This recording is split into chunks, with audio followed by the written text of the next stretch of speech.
Entonces, prueba de referencia. Yo les voy a mandar una documentación que ha desarrollado esto más puntualmente y hay una cantidad de ejemplos que nos pueden ayudar bastante. Lo importante es no olvidar, prueba de referencia, debe tratarse de una declaración, verbal o no verbal, que se haya rendido por fuera del juicio oral, que es llevada al juicio oral en un vehículo, que puede ser un documento, un testimonio, y que se lleva como medio de prueba. Para resaltar que en ocasiones las declaraciones no son medios de prueba, sino que hacen parte del tema de prueba. Mejor dicho, en ocasiones las declaraciones son lo que vamos a probar, y en ocasiones son aquello con lo que vamos a probar. Y esa diferencia la tiene que tener el abogado clara como el agua, porque si no, en verdad se puede enredar bastante el asunto. En el tema de que no comparezca el testigo, pero se encuentre en la entrevista, esa entrevista no puede ser utilizada como prueba de referencia. Vamos para allá. Entonces,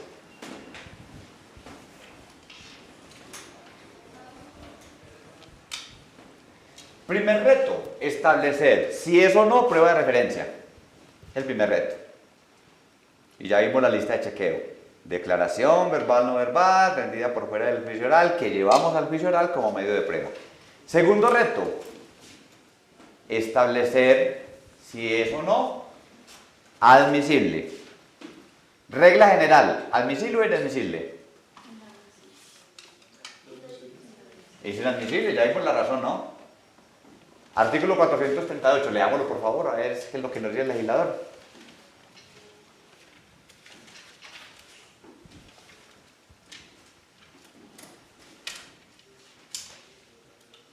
Únicamente es admisible la prueba de referencia cuando el declarante. O sea, únicamente es admisible en estos casos, ¿qué es lo que significa? Que en el resto ha de ser inadmisible, muy bien. Entonces vienen las causales de admisibilidad excepcional. Cuando el testigo ha muerto, pues razones obvias, ¿no? Si se murió y había declarado antes del juicio, ¿cómo vamos a llevarlo a juicio? Pero viene acá este literal que ha generado algún debate acá, porque es muy abierto. Dice, cuando ha sido secuestrado, objeto de desaparición o eventos similares. Pues en resumidas cuentas, la Corte Suprema de Justicia ha entendido que son eventos similares todos aquellos de indisponibilidad del testigo, salvo algunos asuntos que no tenemos el espacio para debatirlos, porque estamos haciendo como un sondeo bastante general. Pero por eventos similares, regla general, el testigo no está disponible. ¿Por qué? Porque se murió, porque tiene una enfermedad que le impide declarar, porque lo han secuestrado, porque lo han desaparecido, porque a pesar de todos los esfuerzos no lo podemos ubicar, etcétera, etcétera, etcétera. ¿Ok? Sí, hay mucho debate, pero es que esa es la realidad del proceso. El proceso está lleno de debates, las partes los plantean, los jueces los resuelven y así transcurre esto. Y avanza, en ocasiones lentamente, en ocasiones más rápido y termina con sentencias. Y por estos debates las personas son absueltas o son condenadas. Así de sencillo. Entonces, a la luz de esta norma y su desarrollo jurisprudencial, se establece si la prueba de referencia es admisible o no es admisible. Si se establece que es admisible, la parte, o a la parte de este estudio, la parte tiene que agotar un trámite para su incorporación. Entonces, podemos decir que hace parte de ese trámite el descubrimiento, hace parte de ese trámite la explicación de pertinencia, la demostración de la causal de admisibilidad, ¿y qué nos faltará? El vehículo. Diga a través de quién o de qué usted va a llevar esa declaración al juicio. Y esto ha sido difícil de que se cumpla como con algún rigor, y la jurisprudencia todavía sigue siendo bastante laxa, porque esto está en proceso de formación. Pero en verdad tendremos que llegar al punto donde esto se explique. Mire, el testimonio de Luis Fernando es pertinente porque da cuenta de estos hechos. No está disponible porque se fue para la China y no lo hemos podido ubicar. Si supiéramos dónde está en la China, pues buscamos una teleconferencia, cualquier vaina de esas. Y voy a llevarlo a juicio a través de Daniel. Si la causal de admisibilidad de la prueba de prueba de referencia surge después de la preparatoria, estos temas ¿dónde se debatirán? En el juicio. Mire, señoría, yo había pedido el testigo de Luis Fernando, tengo acá el testimonio del investigador que dice que ya no se le puede ubicar, luego yo pido que admita su declaración anterior como prueba de referencia, la que voy a incorporar a través de Daniel. ¿Ok? ¿Qué era lo que preguntaba sobre la entrevista? Bueno, le decimos IPH, que es el informe policial homologado. Aquí Sí. un nombre parecido. Se llevan a cabo las entrevistas. El testigo no se encuentra, no se puede ubicar y ya no va a juicio oral. Esa entrevista se puede utilizar como prueba de referencia a través del mismo fiscal o del mismo policía. Sí, no, sin problema. Aquí sucede, por lo menos se lo digo, todo el tiempo. Porque entonces usted le hace el test. ¿Es una declaración anterior al juicio? Por supuesto. Vamos a suponer que, ¿cómo es que es tu nombre? Daniel es el policía judicial y entrevistó a Natalia. Natalia, ¿qué sucedió? Yo vi cuando Guillermo se pasó la luz en rojo y atropelló a un señor. Y Natalia firma su entrevista. Y resulta que Natalia, igual, se va para la China, no la podemos encontrar. Entonces el fiscal dirá, yo pido como prueba el testimonio de Natalia, que es pertinente en la medida en que da cuenta de cómo ocurrieron estos hechos. La causal de admisibilidad de prueba de referencia es porque no se le puede encontrar, no obstante todos los esfuerzos que se han hecho, y la llevaremos a juicio a través de la entrevista donde quedó documentada. Es posible, pero aquí pasa, pero muy a menudo. Que ahí se le está dando fe al policía, no se ocupa un perito. Ah, bueno, lo que pasa es que puede, es decir, la defensa o la parte contra la que se aduzca la prueba de referencia tiene todo el derecho a cuestionar la credibilidad del medio que da cuenta de la existencia y declaración. Y es posible que demuestre que está mintiendo sobre ese aspecto. No, sin ninguna duda. Se abren, pero totalmente las posibilidades. Es más, ¿se puede impugnar la credibilidad de un testigo que no está presente en el juicio? Digamos, en el caso de Luis Fernando, o en el caso de Natalia, no está. Estamos llevando su declaración o a través de un testigo o a través de una entrevista, de un documento. ¿Se podrá impugnar la credibilidad de ese testigo? Sin ninguna duda. Yo podré demostrar, ahora lo que pasa es que va a ser con evidencia externa, pues porque no se lo puedo preguntar a ella, pero podemos demostrar que tenía problemas visuales, podemos demostrar que tenía un interés en este asunto que pudo llevarla a mentir, podemos demostrar que tenía 2 condenas por falso testimonio, etcétera, etcétera, etcétera. Ni más faltaba que además de utilizar una declaración de esta naturaleza como prueba, se le restaran posibilidades a la contraparte para atacarla. Por el contrario, los jueces deben darle todas las posibilidades dentro del ordenamiento jurídico y deben garantizar que esas posibilidades sean lo más reales, lo más sustanciales. Porque esa parte está de por sí en una situación de desventaja, sin ninguna duda. Dale. En el caso de que llevamos un proceso contra ciertas personas, hacemos la ruptura de ese proceso y nos queda uno. Y en el descubrimiento probatorio tenemos una declaración de una persona, pero en el juicio no se pudo llevar a cabo. En el proceso de la ruptura yo puedo pedir como prueba trasladada esa declaración. No como prueba trasladada, sino como prueba de referencia. Exacto. Esa es la pregunta. Sí, prueba la prueba referencia trasladada como prueba no existe en este modelo. Una prueba, lo que pasa es que sería una prueba de referencia de mejor calidad. En la medida en que debe estar mejor, si me dices la que ocurrió en el juicio, en el otro juicio. O sea, no alcanzó a llegar al juicio, pero sí quedó la declaración. Ah, no, claro, pero no es trasladada, es prueba. Y de hecho, vamos a suponer que son 3 procesados, o son 2 procesados, y por alguna circunstancia hay ruptura de la unidad procesal. Y resulta que este juicio se da en el 2017 y este juicio ocurre en el 2018. Y en el juicio del 2017 declara María. Y para el juicio del 2018, María ha muerto. Esta declaración se puede llevar como prueba de referencia. ¿Sabes que sería una prueba de referencia de mejor calidad ordinariamente? Esto no siempre es así. Porque hay pruebas de referencia que son especialmente confiables. Por ejemplo, el testigo que ya para morirse declara sobre la causa de su muerte. Se entiende que es especialmente confiable. O los testigos, según la doctrina norteamericana, los testigos que hacen relatos coetáneos a la percepción o relatos en estado de shock, porque se entiende que mentimos menos en esas circunstancias, ¿ok?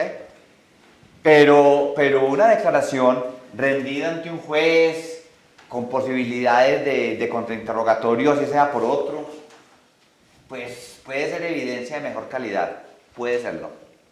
Pero ¿cómo llegará al juicio 2? Como prueba de referencia, no como prueba trasladada, porque en estos modelos se contraponen, repelen la prueba trasladada. Esa figura es propia de los sistemas de permanencia de prueba, como los que hubo en México y como los que hubo en Colombia. Modelos donde declaró ya se volvió prueba. Como la 600 y el 2700 y ahí para atrás. ¿Ok? ¿Estamos? ¿Sencillo esto o no? Continuamos entonces.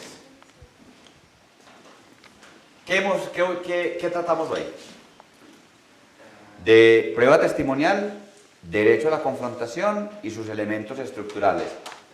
Derecho a interrogar o hacer interrogar al testigo de parte, derecho a controlar el interrogatorio, derecho a estar cara a cara y derecho a lograr la comparecencia forzada de testigos. El testigo no quiere ir, yo le puedo pedir al juez que lo haga venir. Bien. A la luz de esta lógica, las declaraciones anteriores al juicio oral solo deberían servir como actos preparatorios y solo debería valorarse lo que los testigos declaren en el juicio. Y las declaraciones anteriores solo deberían usarse, si se aplicara la regla general, para facilitar el interrogatorio cruzado. Y lo facilitarían en 2 sentidos, para refrescar memoria o para impugnar la credibilidad. Sin embargo, la práctica, la vida real, plantea la necesidad de lograr puntos de equilibrio entre estos derechos del procesado y la necesidad de la administración de justicia.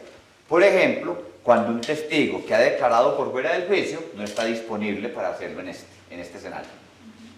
Y ahí viene la figura de la prueba de referencia, que tiene 3 elementos puntuales. Lo primero, saber qué es prueba de referencia y qué no es prueba de referencia. Segundo, los requisitos de admisibilidad y el trámite. Y tercero, la prohibición de basar la condena exclusivamente en prueba de referencia. Lo primero, ¿qué es prueba de referencia? Es una declaración, verbal o no verbal, rendida por fuera del juicio oral, que se lleva al juicio oral a través de un vehículo del que ya hemos hablado mucho, como medio de prueba, bajo el entendido de que en ocasiones la declaración puede constituir o hacer parte del tema de prueba. ¿Cómo cuándo? Como cuando es un elemento estructural del delito, falso testimonio, falsa denuncia, injuria, calumnia, etcétera, etcétera. Bien. Las causales de admisibilidad, 438, pero con la reglamentación amplia que ha hecho la Corte, prácticamente tenemos las mismas del derecho puertorriqueño y estadounidense. Causales de no disponibilidad. Se murió, está enfermo, no lo pueden ubicar, etcétera. Y otras más, como cuando el testigo hace uso de un privilegio. Es un tema bastante complejo. La persona había declarado en contra de su pariente antes del juicio. Lo llevan al juicio oral, le dice, artículo 33 de la Constitución. En Estados Unidos, eso es una causal de no disponibilidad del testigo. En Colombia, lo que se ha dicho es que si hace uso de ese derecho en el juicio, no podrá usarse la declaración anterior. Ese tema, digamos, que está en pie, eso no se ha resuelto definitivamente, y uno podría intuir un posible giro jurisprudencial en el sentido de que si declaró antes con todas las garantías, eso podría usarse como prueba de referencia cuando hace uso del privilegio en el juicio. Tiene de largo, como tiene de ancho, esperemos a ver cómo va el debate. Lo cierto es que genera preocupación que una persona, como en el calor de los hechos recién ocurridos, haga encarcelar a otro, haga mover todo el aparato jurisdiccional y luego eche todo por la borda cuando la teoría del caso está basada en su testimonio. Y la pregunta es, bueno, pero entonces, ¿qué pasó con todo esto que hemos hecho? Y ahí hay una preocupación. Dejémoslo por ahora como un signo de interrogación. Hay otra problemática que, por lo menos en la cultura más incidente en Colombia y en Latinoamérica en general, se presenta, y yo estoy convencido de que en México se debe presentar con la frecuencia que en Colombia, y es que los testigos vayan a juicio, pero se retracten o cambien la versión. Fíjate que es distinto al fenómeno de la prueba de referencia, porque en la prueba de referencia el testigo no está disponible para el juicio oral. No, acá la persona rindió una declaración, dijo que los hechos ocurrieron de alguna manera en esa declaración y va a juicio y se retracta o cambia sustancialmente la versión. Tremendo dolor de cabeza, ¿o no les parece? Porque bueno, opciones. 1. Renunciar al testigo. Pero como se ha establecido que esos cambios de versión pueden tener múltiples causas, 1. El testigo ya quiere recomponer el asunto, quiere decir la verdad, pero pudo haber sido amenazado. Y en estos países, con un orden público tan convulsionado, las amenazas a los testigos se vuelven complejo, al punto que el ordenamiento jurídico colombiano va pero tremendamente enfilado a que en muchos casos se utilice la figura de la prueba anticipada.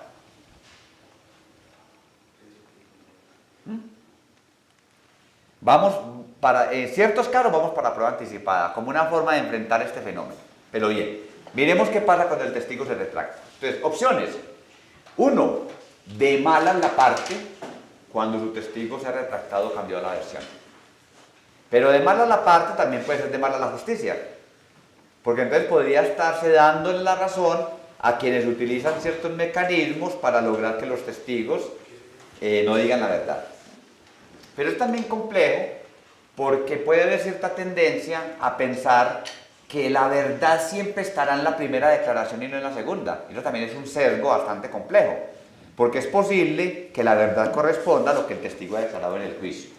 Entonces, ¿cómo funciona en el derecho puertorriqueño para traer como el referente más cercano? Hay una norma que dice lo siguiente. Dice, no constituye prueba de referencia la declaración anterior de un testigo cuando, vamos a decirlo en términos más coloquiales, cuando se retracta. Allá es declaraciones anteriores inconsistentes con lo declarado en juicio. Siempre y cuando, y mire las condiciones, A, el testigo esté disponible en el juicio, y B, la declaración anterior haya sido bajo la gravedad del juramento. En el sistema federal se suma que esa declaración haya sido rendida, digamos, bajo ciertas solemnidades. Vamos a ponerle acá, para simplificarlo, como en alguna audiencia, como en algo medianamente formal.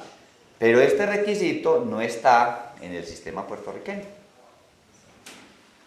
¿Ok? Pero hay un punto muy importante sobre lo que significa que un testigo esté disponible.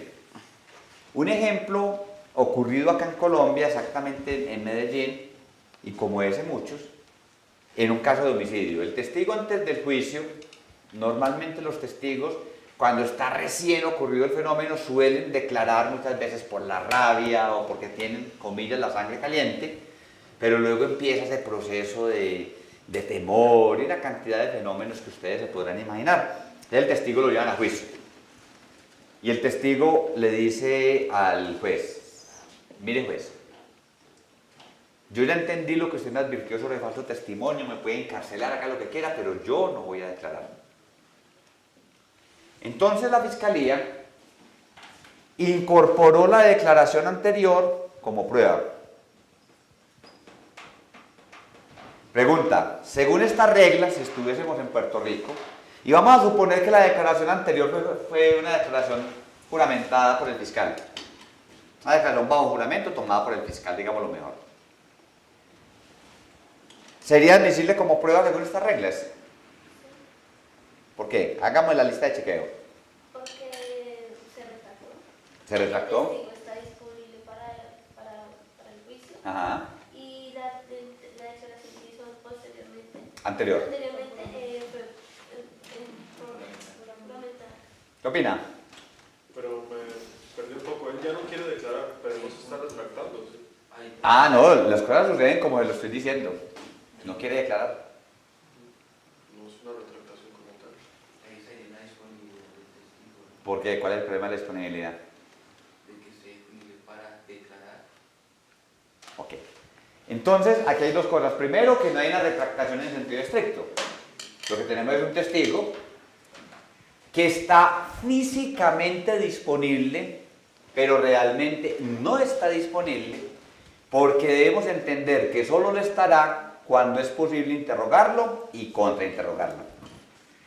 Entonces, cuando se habla de testigo disponible, es disponible como tal, como testigo, y solo estará disponible cuando es posible interrogarlo o no contrainterrogarlo, al punto que en Puerto Rico es causal de no disponibilidad del testigo el que se niegue a declarar, no obstante las amonestaciones del tribunal.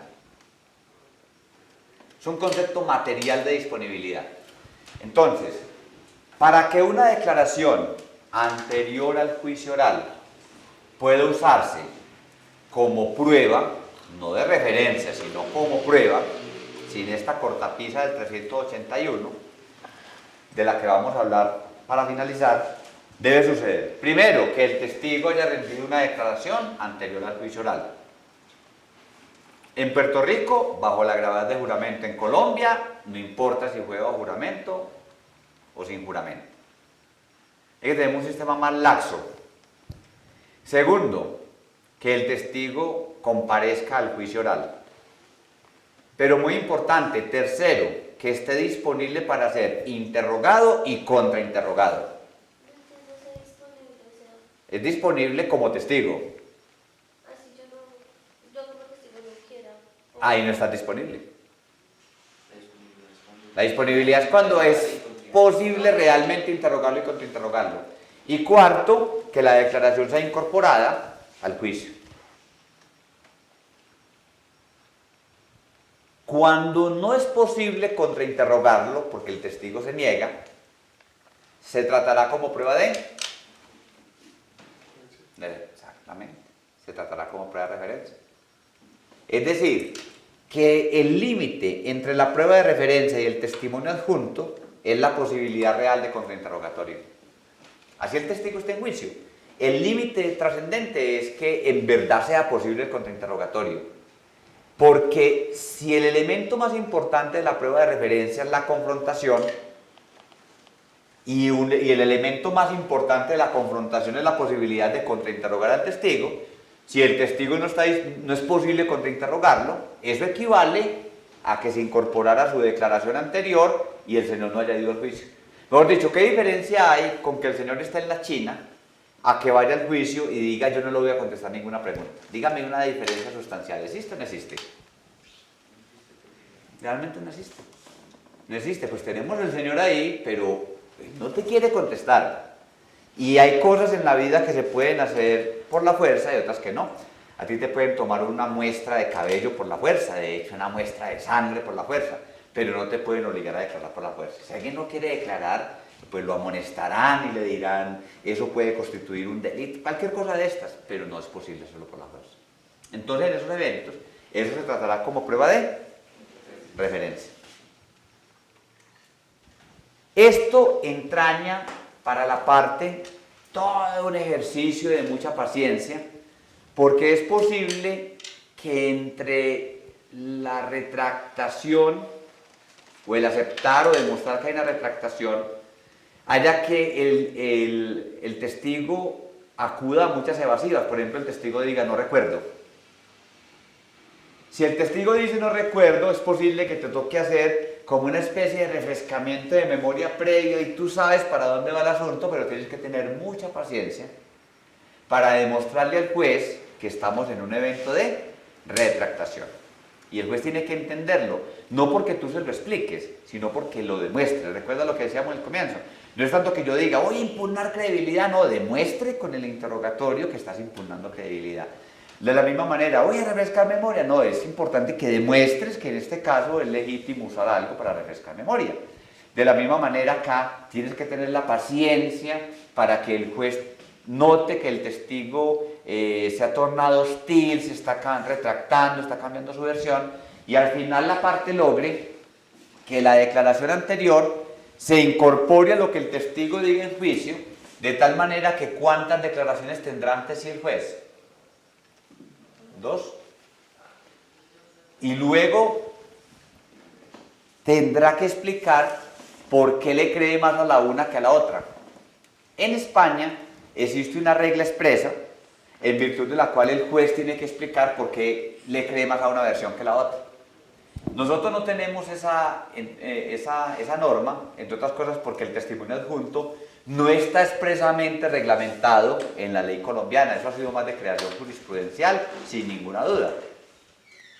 Luego, normas tan específicas como esa no existen, pero de justicia es que si el juez tiene ante sí dos versiones y va a privilegiar una sobre la otra, explique suficientemente por qué, sin perjuicio de que pueda descartar las dos versiones. El juez al final del tiempo podrá decir, no, ¿sabe qué? Ninguna de las dos me inspira confianza, y falla a partir de la otra evidencia. ¿Ok? ¿Estamos?